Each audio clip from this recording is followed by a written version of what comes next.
Hello, my name is Joy Gilfilen with JoyTalk Radio, and I'm here with a group of 4 awesome women who are all participatory in a project at the university called the InJoy Life Lab.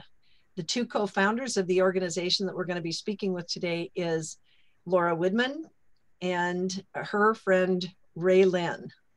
And Laura, I'll tell you what I'm going to do. I'm going to have you introduce all the people here briefly and tell us why you think I invited you to come speak to us tonight. I think you could put it in a nice big little frame because we're talking about civic distress and civic shock and all these things on my show.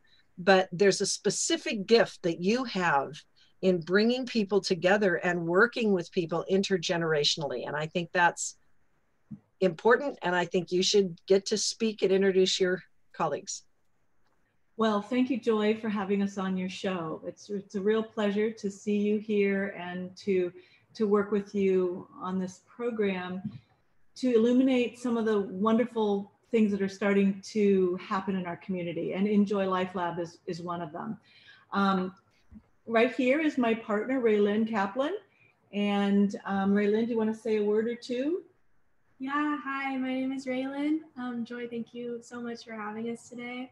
I am a 3rd-year student at Western and a co-founder of InJoy Life Lab and facilitator. And we are also joined by Laura and Jenny, who are wonderful community members. Hi, my name is Jenny. Thanks again for having us. I am most importantly Cora's mom, and I work in Whatcom County in development work for nonprofit. Awesome. Thank you both for joining us. And Cora, would you speak? Share with us who you are. Hi, my name is Cora, and I'm a 4th grade student at Lowell Elementary. And what is it? Why are you willing to come on this crazy, bizarre teleconference call with 4 other adults and be willing to speak? Yeah, I'm here because I don't know. I think I am ready to do something this big, and I'm super happy to be here, and thank you for having me. Awesome. Thank you so much. So Laura, do you want to start with what your organization is and why it's so important that you're doing the work that you're doing now in this point in history? And you sounded excited about what's going on, and most people are so depressed because everybody's in the tank over the crisis and all this other stuff going on in our community, but you're excited. I guess I am. We're all very excited, and InJoy Life Lab, had been developing in my own heart and mind for years. Primarily, my private practice has been with adults and looking at intergenerational patterns of inheritance of trauma that's been unresolved, and how it echoes through families and how that echo ripples out to affect the community at large, because the community is made up of individuals who have unresolved trauma, and it's just a nested hierarchy in our businesses, in our schools, in our nations, our governments. And what a perfect time to start this business, this service for young people, because we are all embedded in the collective trauma right now, and its impacts are noticeable by nearly everyone. And in my private practice, I've seen an uptick, a pretty large uptick in symptoms of anxiety, of overwhelm, of confusion, panic, depression, isolation, lack of connection, loneliness, and the physical symptoms that often go with that. So it isn't just emotional states and symptoms. People are actually feeling more pain in their body. Yes. Seems to go hand in hand. And so InJoy Life Lab is born in this crisis to address the needs of young people and their families in order to give them a way to metabolize in real time this trauma, so it doesn't become hardened in their systems to be echoed and passed along if they choose to have children themselves. So the buck stops here, and we've got all kinds of cherry-picked and curated elegant mindfulness activities and wonderful practices to teach. And what a better time to do it than when we're young, so that when we get to be adults, we've had some practice flowing the vagaries of life already for years. And if we're adults, we get to revisit some of these things and start getting rid of stuff that's been stuck in our generational heritage ourselves, so that we can start metabolizing it out, using your term, and start helping the other people in our community do the same thing. Yeah. Yeah. Do you want to say what it is, Raelyn? Is it Raelyn? Is that right? Raelyn, yeah. Yeah. Do you want to speak what it is that drew you to speak to Laura to start doing this project? Because if you're co-founders, you had to come together for some reason. So what's your story about that? We did come together for some reason, and the way we met and the way we connected feels nothing short of magical and really serendipitous. I responded to an ad she put out stating her dream and her long-term vision with InJoy Life Lab.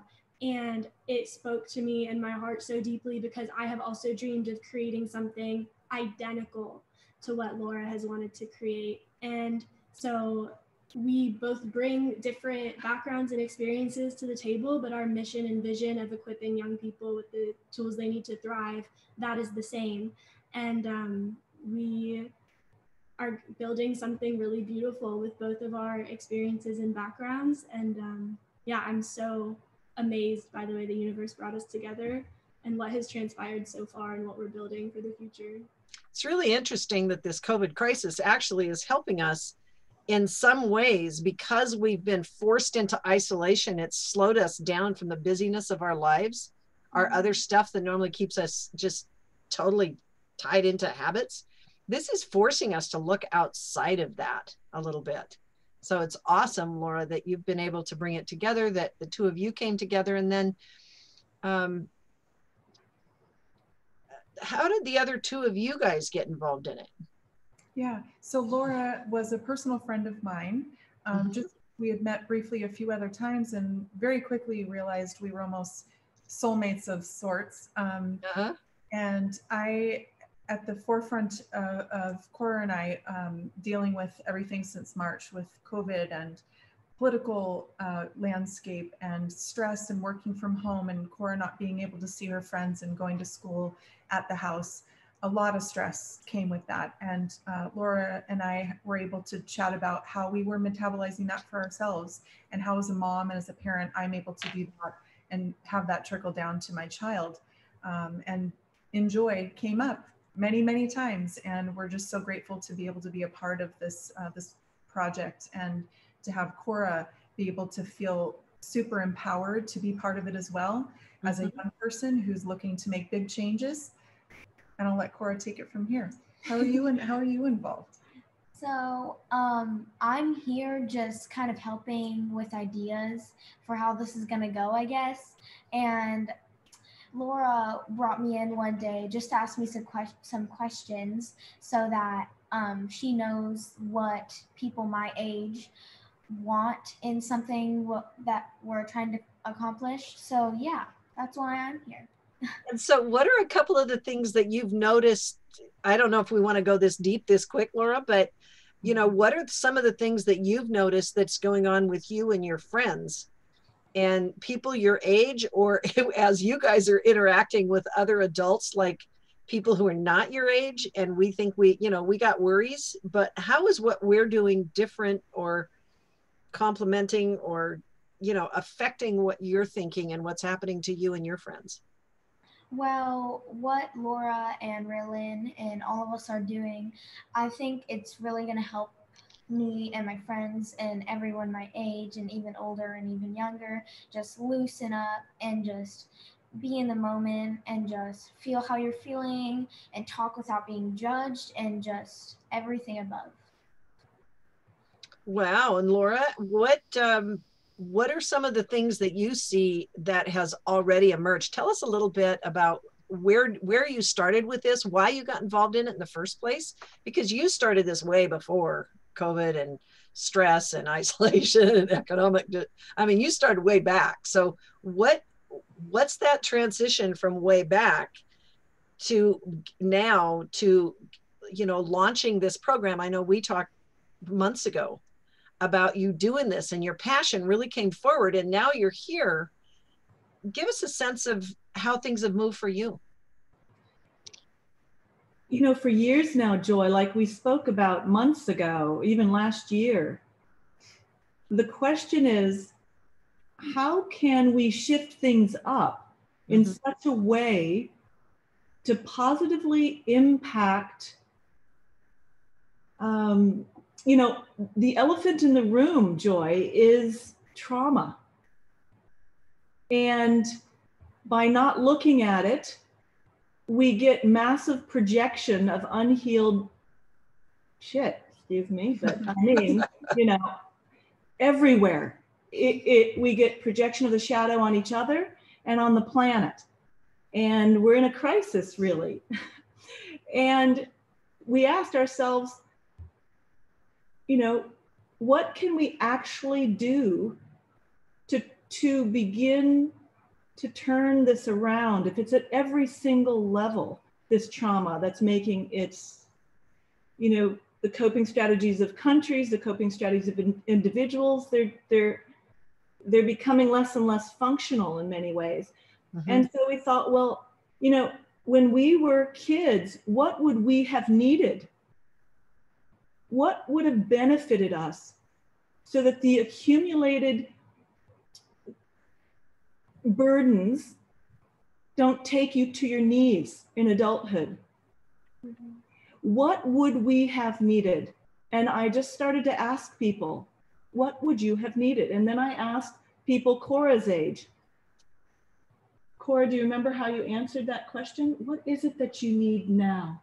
Well, what I need now is just to be heard, I guess. That's the number one thing that I need, I guess. Yeah. Yeah, without judgment, you said. Yeah, exactly. And kindness and support.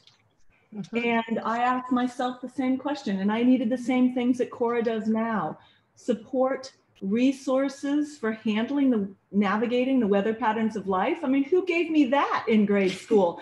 I got math and SRA, you know, writing. I didn't get how to stay afloat with the challenges and the stressors of life. Nobody told us that. And how awesome it would be if we could equip our young people with those tools and consistent practice so that it's second nature to flow life as it arises through them. How awesome would that be? You know, what's awesome about that is you've actually brought up 3 different stories for me. And if any one of you wants to answer that, when we are looking at collective civic stress, it's almost like looking at how our body has gone into our collective community, emotional, physical, economic bodies, are all of these different elements of our civic systems that we meet with in the center of our community. All of these different parts of us have been thrown into a collision with each other. And we're dealing with a kind of civic shock and inflammatory response that has rippled out across our schools and our bureaucracies and our homes and our personal families. And so when you use this term, navigating the weather patterns of our lives and keeping ourselves afloat emotionally as our world is getting turned upside down and tsunamis of change are hitting us, it is really helpful to have emotional resilience in that. So, you know, speak to me about where that's working with a couple of, you know, the others of you, and how would you say it in your phrase if you were talking to someone of a different generation than perhaps Laura and I are of? Well, Joy, what I hear you saying when you describe all the elements that are contributing to the stress of the current moment with everything going on, I hear you talking about complex trauma essentially, and how youth, especially people of all ages and especially youth, are just overwhelmed with so many different factors. And what I've heard many younger people telling me is that they miss the safety that they used to feel, or that they used to have more of, at least. And so what we're intending to create is a space where that safety is created. We are designing a safe haven where, for kids like Cora, they can show up and be heard and explore their identities and learn coping skills and give back to the community through service that feels meaningful to them. Because in times when anxiety, depression, overwhelm are so prevalent, because the circumstances are so difficult to control right now, what we really have is each other. And so we take a kid and community centered approach to build those connections, because it is really hard to navigate the circumstances. So we're navigating through human connection and through each other. And Jenny? Yeah, as a parent, it just is so deeply aligned with exactly what my needs were when I realized this wasn't going away anytime soon. And I'm still a parent. I have to perform and make sure that this works for the both of us in our home. To be aligned with a project that gives me a village of folks who are like-minded, that would be part of a family that we create in dealing with stress and connecting with ourselves, and therefore connecting outwardly with our communities and our volunteer opportunities and nature and all the beautiful things we have at our fingertips in Bellingham. And just to give that safety net to my fourth grader, but really it's so needed. And Cora has already talked it up to several of her friends, and just the awareness is building, and they're super excited just to play and just to find themselves in their peers and to feel safe with the co-facilitators that know exactly what they're doing and that make kids just feel just like themselves and nothing else. And that's the gift. And that's, I can't do it alone. It takes a village, we've always said, and it truly does now more than ever, because I'm stressed and it helps me as well. So how does that play out for you, Cora or Laura, or any one of you that wants to talk about, what does that mean when you come together and you play together? I mean, we've been told right now that we're all supposed to be isolated and not talk to each other and have masks. For rule breakers. Yeah.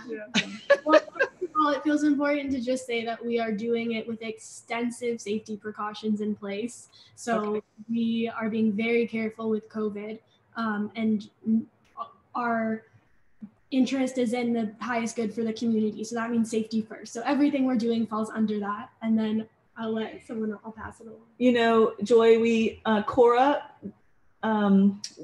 is one of our beta testers. So the young people think that small groups between 6 and 10 of their peers are the right, would be the right size to develop deeper connection and to be able to express themselves clearly and truthfully together over their journey together, over the weeks that they're together. And so we chose a space that's 4,000 square feet so that COVID doesn't have a chance to be communicated. We'll have plenty of distancing and so forth, but also quite a bit of our work will be outside and exploring our true nature in nature. And I'll let Cora have it from here.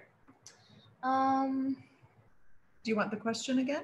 Yes, please. Can we have the question again? A good one. So how is it that you guys are doing these workshops, and how does that work with you, and how does it feel being in these workshops when technically you're supposed to be isolated and outside and stuff? And Laura explained the physical, space, but how does it actually play out with you, and how are your friends willing to engage with this? What's that look like, and what's it feel like to you? Well, so when my mom schedules a play date for me, I'm really, really super excited. Like, even just those little moments together are really great in this time, especially because of everything that's going on. Like, we don't get a lot of chances to see each other, so even just little moments are really nice. And yeah. That's what you'll be getting from InJoy. Yes. Yeah, Mm-hmm. little moments to be creative and show up as yourself in a safe place. So do you guys play games, or do you guys talk about give me an idea of what a session might be like. Like, do you talk about all your emotional feelings and how you're, what's it look like? Well, we have a variety of beautifully curated mindfulness practices that we'll be exploring together and using, and there's a huge variety of them. But we have things like songwriting workshops. We have dance, free expression, and the young people get to choose their playlists. We have issues for discussion that are generated by the students, for the students, by the students, of the students. They'll be taking leadership roles to generate those topics of interest to them. We have nature listening partners. We've got, all kinds of expressive art, expressive meditations. We've chosen the most elegant practices that have the biggest bang for the buck, so to speak. But the underlying theme of everything that we're choosing is that they're effective and they are enjoyable to do and fun, and they have wonderful impact on the individual. I can attest to that. Cora feels empowered when she has been here, and empowered to make her own choices and to feel like she gets to have some say with, being a child. And especially right now, everyone's telling her what to do. Yeah. And to go along with that, I told Laura when she was interviewing me, I said, one thing that we kids really want right now is partly independence, because we're just cramped up inside a house all day and we just want to go and be free and do whatever we want. I know that's not realistic, but that's what we want to do. And so also I've been really thankful and gifted because my mom has given me a few chances to be independent, and I'm very happy about that. Yeah. Well, what I hear you saying is you and other people your age really want choice right now. Yes, exactly. Because that hasn't, you haven't had as much of that. And choice of free expression is the bottom line for InJoy Life Lab. Mm-hmm. So the choice of free expression. So in other words, you're not spending all this time talking about necessarily the misery and the awful feelings that you have. It's not like you're coming together in an emotional encounter where you're going to talk about it all. But that's the awareness that you guys have, that everyone is there and coming together and learning how to be in joy in living during this period of time is really the point. Am I hearing you correctly? Yeah. That's what we're all about, just coming together and expressing ourselves and feeling our feelings and just being kind to each other. And just making it so kids don't want to leave, I guess. That's true. And facilitators might not want to leave either. Ray, do you have something to add? Yeah, I would love to add that what you're saying, Joy, is true. We embrace the pain and make all the room for it in the world. And we also harness the potential for hope and for joy amidst that, because it all exists. And so we make room for all of it. And I also wanted to add, when Laura was talking about some of our practices that we lead our participants through, is my favorite part about these practices we've chosen is that they are regenerative. So these are things that the kids can take home and practice with their families, with their friends at schools. And I dream of seeing this ripple out into the community, because when a few kids start practicing these new skills and coping better, those attitudes and changes are going to affect the people they're around. And the dream is to eventually just let this ripple and have more young people coming together and feeling more capable of coping during these times. Because nobody's broken. We all just need a little something extra in times like these. So let me ask this next question a couple different ways. Let's say that you guys have 4,000 square feet. That's cool. Mm-hmm. But we also have people who are homeless, living in the streets, mothers with children, living in their car. They're dealing with real world physical stress and trauma. Or we've got people who are at home and you're watching television and you see this election coming down, or you see the riots in the streets and you see the police stuff. do you guys bring those issues up and address them at some point and talk about them? Or how do you work with, how would you adapt this to these different conversations or these different situations? What's the application? Just want to say a couple of things just as a parent, is that part of why I love this so much is because Cora doesn't have to feel she can say anything she wants because it's all truth. So if she sees a person experiencing homelessness, or she sees something politically that scares her, all is okay to bring to the table. And it's about having that conversation with your peers and people that you're safe with, no matter what no matter what the information is. And they have a lot of questions right now. There's so much uncertainty. Nothing is off the table. Do you want to say anything? No, okay. You know, and we make it really clear to the participants that we want to know what matters to them. And the program is generated around that. They bring to the table what they're interested in to talk about, and we help facilitate their facilitation. So we're teaching them to be leaders and to lead their own peer discussions. It's part of our curriculum. So we're meeting the young people where they want and express the need to be met. And that includes the topics that we will discuss. We won't generate them. They'll generate from the young people organically and naturally with what they're coming into contact with each time we meet. Wow. Joy, I just wanted to add what you were saying about just the greater need in the community and the struggles that are going on. We see that, and we are intending to address that through our program, through the service and volunteering component, to give back to the community, because we do have the privilege of having this space and having this program, and we want it to be for the good of all. So we are going to be doing everything we can for that to happen. And do you want to talk about how we're going to? Yeah, yes. We are currently fundraising for our scholarship program because we do not think socioeconomic status should be a barrier to having access to these programs or to anything in life. And so we have our scholarship program just because the need for our offerings is way greater than we'd anticipated, and we need help accommodating that need. So we offer free and discounted youth to families in need. And additionally, we are making our program accessible to differently abled kids by providing resources that they may need on a case-by-case basis, and by making our programs as inclusive and accessible as possible just from the get-go when we open our doors in December, because those are things we really value.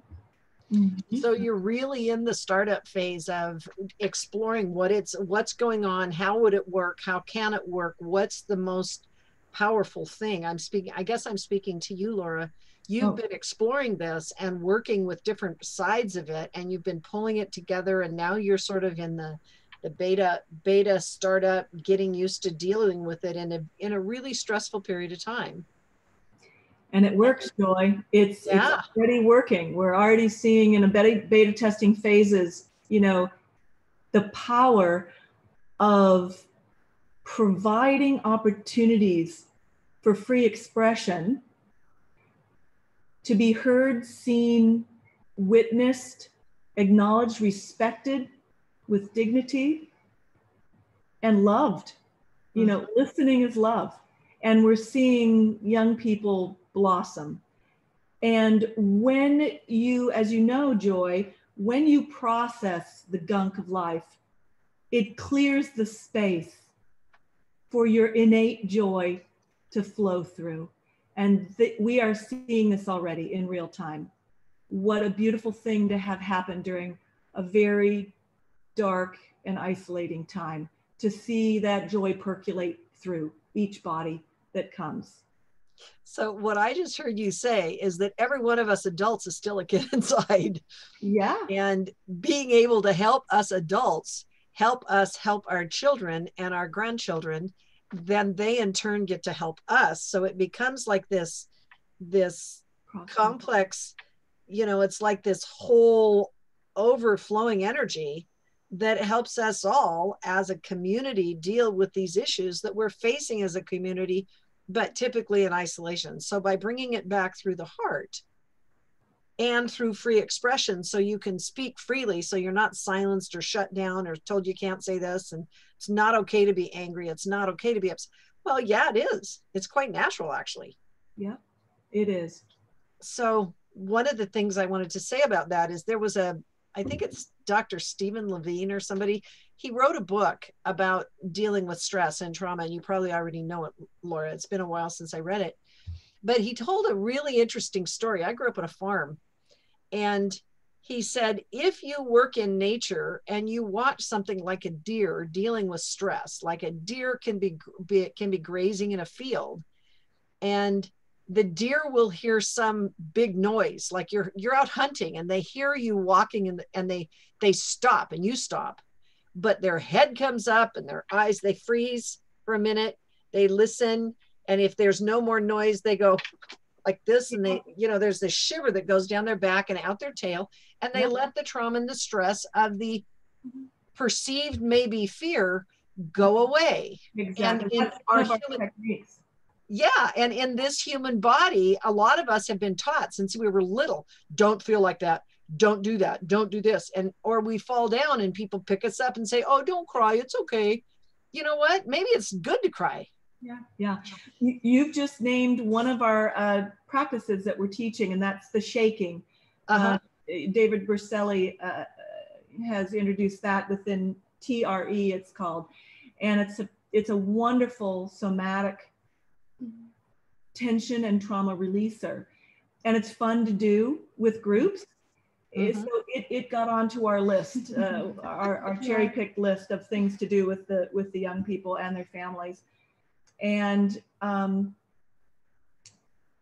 many of the other practices that we will teach engage primal and innate flow of the human body. Our bodies are designed to release stress. We've just forgotten and clamped down so hard. We've forgotten that we have these abilities to process. So we've chosen practices that will remind us on every level that we can metabolize what's going on in our lives in real time now. So talk to me about metabolism, because most people, I mean, I know that word, it's real clear, but a lot of people have never heard it. They don't know how to use it. So if you guys could each give me because when I asked you about the phrase metabolize, each one of you got excited about it. So if you could give me a clue as to what that means to you and how that has actually helped your life already. Like give me an instance where something has happened since you started participating and working like this, and one of the tools that you used actually helped you process. Yeah, Ray, go ahead. Yeah, and then Cora. I'll speak to that. So if we go back to the great example you brought up, Joy, of the deer in the forest, and if we look at metabolizing stress and draw that analogy there, the deer shakes because its nervous system gets activated, and then there's bolts of energy for like fight or flight, and then after that energy is no longer needed, I'm not saying it in the most scientific of terms, but the way the deer's body releases that energy is through that shaking, and then it's done.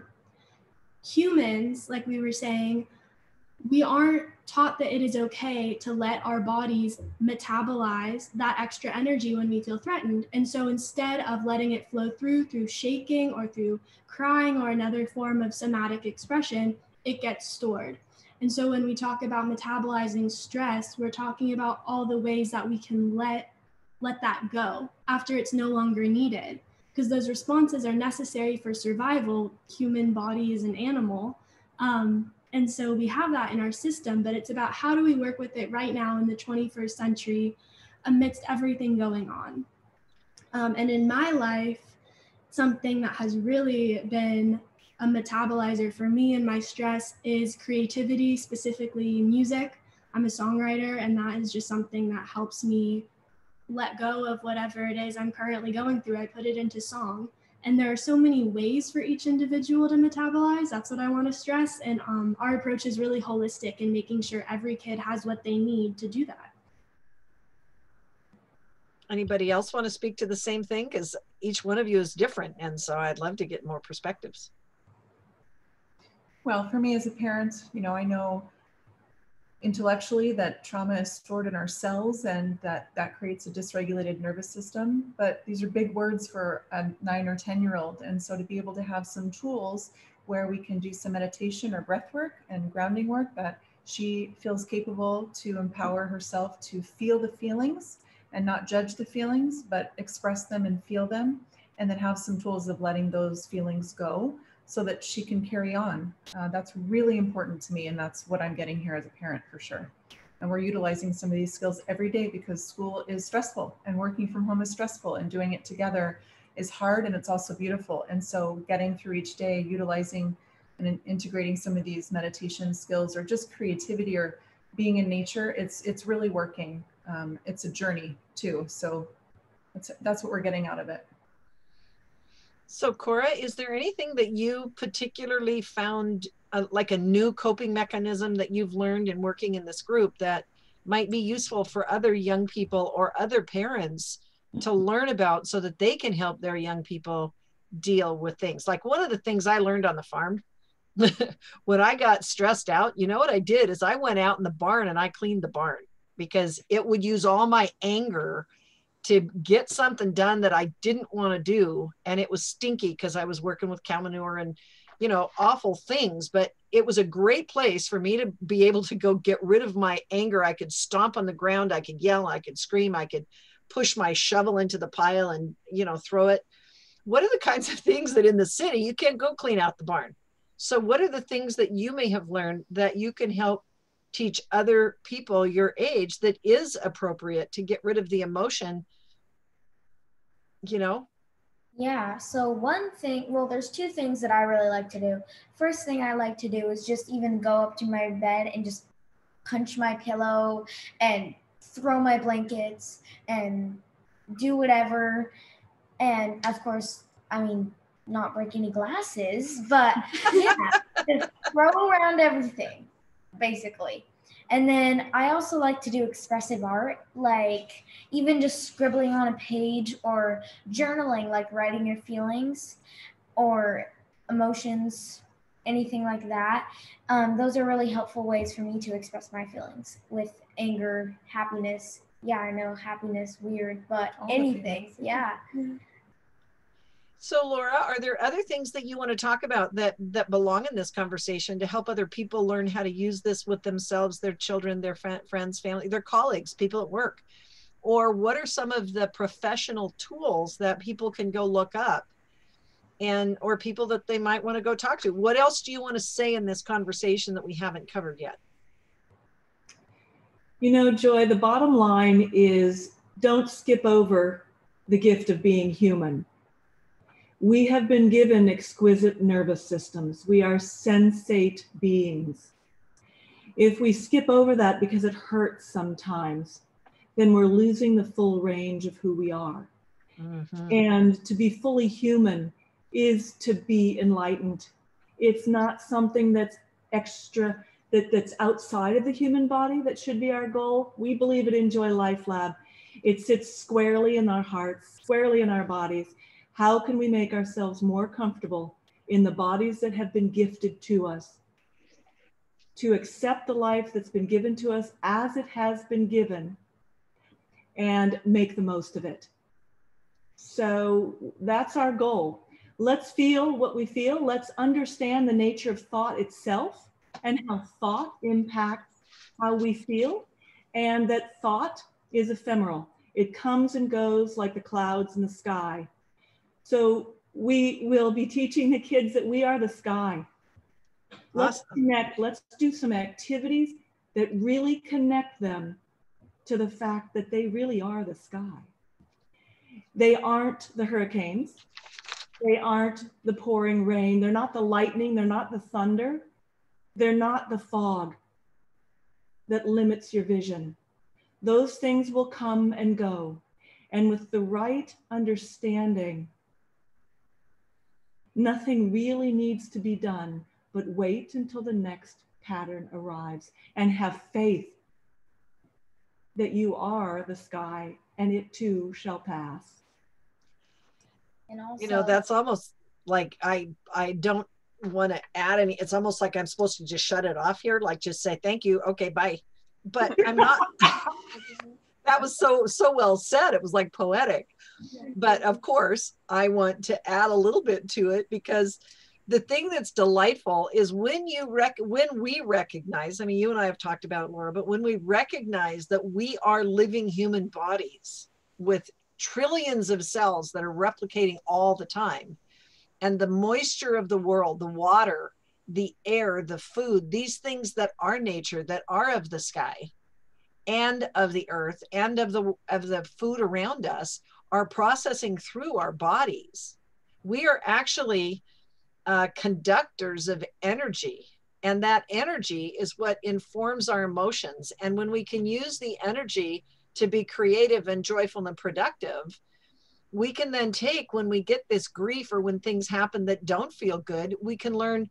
I think that's a way that I could talk about metabolizing it. We can take all this stuff that's awful that's coming in, and we can put it in and run it through our heart, run it through our emotional centrifuge, if you will, and then express it out and share it with other people with joy, because it's the contribution of being able to share with others that is one of the richest ways that I've found to be able to be productive and to be useful and to feel good and to get feedback, because it circulates the energy. And it's like this pulls us out of the inflammatory conditions of an accident or shock anyway in our physical bodies. When we get shocked, when we get in an accident, a lot of people die of shock because everything gets stuck. And it's the emotional releases and being able to help that stuff move that allows us to move and really help. We agree. It's all about the flow. Yeah. It's not about clamping down on not feeling it all or bypassing it or making everything positively fun, I guess you'd say. It isn't about surrender to all of that. Yeah. Because nothing's perfect and we don't have to be either. We need to feel all our feelings. I mean, and that's one of the ways that what you're feeling could even go away. You just feel it, and then slowly it drifts off. Yep, if you just simply listen. Mm-hmm. Yeah. Awesome. Well, Laura, is there anything else you want to say, or do you want to give us your email or your website or anything about where you're going and what your background is? Yeah. Yes. So we just made our website live the other day, which is super exciting. It is InJoyLifeLab.com, and InJoy is spelled INJOY, and then the words lifelab.com. And really exciting, our winter registration is now open, so families can register on our website for our winter program and find out more information online. How awesome. Yeah. Laura, is there anything else you want to say, or either one of any of you? Last words. Yeah. We're excited for the first session, and Cora's excited to be a co-facilitator and leader in her peer group. So come join Cora and make some new friends. This is so fun. So fun. I think it's really, really gonna relieve everyone's stress, and it's just gonna, I mean, when you go home, I don't know, you're just gonna like feel it. Yeah, you're Oh yeah. Yeah. And to anyone out there listening who may join us after hearing this, we are so excited to meet you. And Joy, I wanted to thank you so much for having us on your show and for giving us this opportunity. It's a pleasure talking to you. And for being a kindred spirit. Yes. You're awesome, Laura. You have inspired me, which has then inspired you, and each one of us has gotten bigger and bigger and bigger in spirit, in creative spirit, and it's awesome. It is awesome. So thank you so very, very much. Anybody who wants to connect with them, please go to InJoy Lab. InJoy Life Lab. InJoy Life Lab. And .com. Laboratory of explorations and fun and experiences and fun and play and celebration. See, they're the same person. We are twins. So it's starting here in Whatcom County, and it's going to end up all over the world. Yeah, it's going to move like the river, the river, and like air, and like energy throughout the world. So thank you so much. Yeah, that's the plan. Thank you, Joy. Thank you. Yep. Bye-bye. Bye. They'll probably edit that last part, so we won't be.